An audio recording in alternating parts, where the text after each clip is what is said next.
Halo guys, kali ini kita membahas tentang inseminasi. Oke dok, Baik. apa sih inseminasi itu? Baik, inseminasi itu adalah suatu tindakan membantu pasangan yang belum punya anak.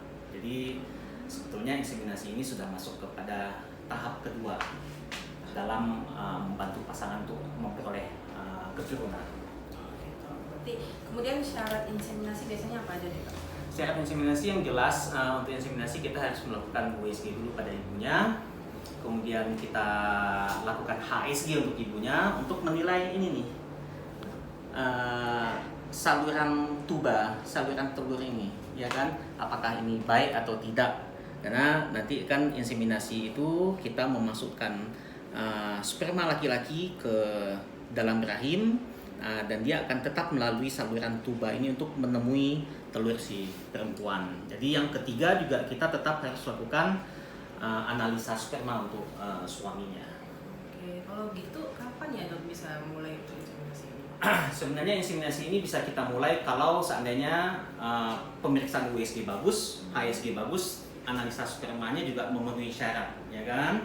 Kemudian apabila kita sudah memulai program alami terjadwal, itu maksudnya programnya secara alami saja, tapi kita jadwalkan kapan berhubungan yang baik. Sudah 3 bulan, 4 bulan, 5 bulan, sampai 6 bulan belum berhasil juga, kita boleh mulai masuk ke inseminasi. Boleh masuk. Ya. Terus kalau misalnya ada nih yang mau mulai, biasanya tahapannya apa aja nih dok? Oke, tahapan yang pertama mungkin saya akan lihatkan hasil USG ya. Yang pertama kita lakukan USG dulu untuk menilai apakah rahimnya baik. Kemudian kita juga menilai telur atau ovarium kiri dan ovarium kanannya, apakah telurnya masih telur-telur yang bisa kita besarkan dan tidak ada telur sisa bulan lalu yang belum pecah. Jadi itu guna USG di awal haid, itu untuk melihat apakah kita bisa memulai ngasih pengobatan atau tidak. Jadi jangan asal paling itu lagi dikasih dokternya obat, paling itu lagi dikasih dokternya obat. Sebenarnya bukan itu, kita melihat ada nggak telur yang ternyata ada telur bulan lalu yang nggak pecah. Kalau nggak pecah ya kita hati-hati dalam mengasih obat, karena yang dikhawatirkan nanti adanya suatu kista ovarium. Kemudian setelah ini kita dapat, ini hasilnya bagus ya, ini rahim, ini ovarium, telur-telur yang baik untuk ini. Kemudian kita kasih obat-obatan makan disertai dengan obat-obat suntikan. Nah, setelah nanti sampai kepada ini pengobatannya selesai, kemudian tahapannya dan itu melalui kita pengontrolan. Saat kita kontrol nanti telurnya sudah besar, kita lihat dengan USG ya. Kemudian, nah ini contohnya ya, dimana telurnya sudah besar. Ini kebetulan telurnya sudah baik ya di sebelah kanan, kemudian juga dinding rahimnya ketebalannya juga sudah cukup dan dia memiliki triple line, menandakan bahwa wanita ini emang subur. Setelah itu baru kita akan lakukan memasukkan sperma ke dalam rahim si ibu. Begitu ya dok ya? Iya, jadi tidak serumit yang dibayangkan ya kan. Ibu masih tetap bisa beraktivitas seperti biasa, suami aktivitas seperti biasa, menjelang hari H memasukkan spermanya itu. Jadi nggak ada itu yang harus istirahat, harus begini ya kan. Jadi ya semuanya biasa-biasa saja. Yang pasti bunda-bunda pengen tahu nih dok, Ya. apa sih angka keberhasilan inseminasi? Oke, angka keberhasilan inseminasi itu nggak besar ya.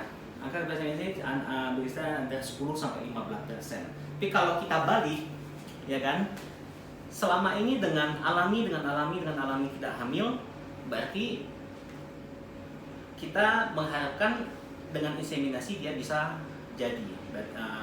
Kalau dengan alami hanya angka keberhasilannya 2 atau 3%, dengan inseminasi dinaikkan menjadi 10 sampai 15%. Berarti tahapannya yang namanya inseminasi pasti ada gagalnya dok ya? Ya. Pasti bunda juga pengen tahu nih, kenapa Oke. gagalnya? Nah, itu yang paling banyak jadi pertanyaan. Nah, kita ke USG lagi aja ya. Oke, Karena kenapa inseminasi itu gagal? Yang pertama, si telur yang kita besarkan tadi ini, sebetulnya yang dibutuhkan itu adalah inti telurnya, atau namanya oosit di dalam sini. Kadang nampak dengan USG, tapi lebih banyak tidak nampak dengan USG, ya kan? Jadi bisa saja yang pertama, telurnya ini besar tapi nggak ada oositnya. Disebut juga dengan empty follicle. Yang kedua, si folikelnya ini tidak pecah. Yang ketiga, folikelnya ini pecah tapi oositnya tadi itu tidak keluar. Bahasa istilahnya oositnya itu sebenarnya nempel di cangkangnya ini. Nah, di cangkang-cangkang di pinggir-pinggirnya ini ya. Jadi bisa saja folikel itu pecah tapi oositnya tidak lepas. Atau yang ketiga, oositnya lepas. Kita lihat ke gambar sana. Oositnya tadi lepas, tapi dia tidak ditangkap oleh tuba.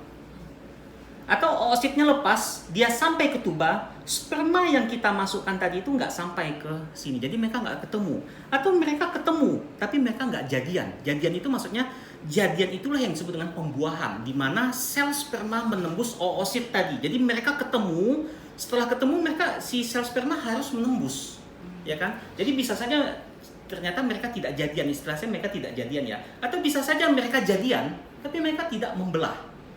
Bisa saja mereka membelah, tapi mereka nggak pandai balik ke sini. Nah, itu biasanya kehamilan luar kandungan. Atau mereka pandai membelah, mereka pandai balik ke sini, tapi mereka tidak menempel pada dinding rahim. Ya, nah, di mana titik kegagalan itu tidak pernah bisa kita tahu. Di mana gagalnya dok? Bagaimana gagalnya dok? Yang penting yang namanya inseminasi itu kita hanya mencoba lebih lanjut pengobatan setelah kita lakukan alami terjadwal selama 3 sampai 6 bulan. Jadi masih panjang ya dok ya? Jadi masih panjang sebetulnya. Oke. Ya guys, sampai di situ aja informasi tentang inseminasi kita. Mungkin bagi bunda-bunda yang berminat bisa. Oke.